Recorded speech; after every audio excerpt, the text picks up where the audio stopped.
যে নামাজ ছেড়ে দিয়েছে সে ইসলাম থেকে বের হয়ে গেছে। আর যে নামাজ ছাড়েনি,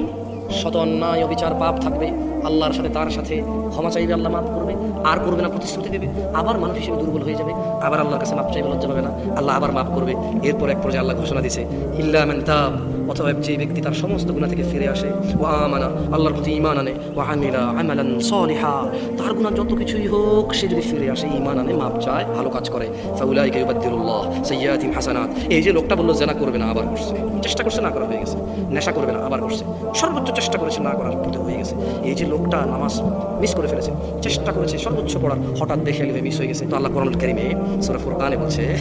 যে লোকটা ইল্লা মান তাব, হাজার সহস্র কোটি অপরাধ থেকে মাপ চেয়ে ফিরে আসলো, ওয়া আমানা, এরপর ঈমান নিয়ে নিয়েছে, ওয়া আমিলা আমালান সালিহা, মাপ চাইছে, ঈমান আনছে, কিছু ভালো কাজ করা শুরু করে দিয়েছে। তাহলে হচ্ছে ফাউলাইক, তার পিছনের যে হাজার লক্ষ কোটি সহস্র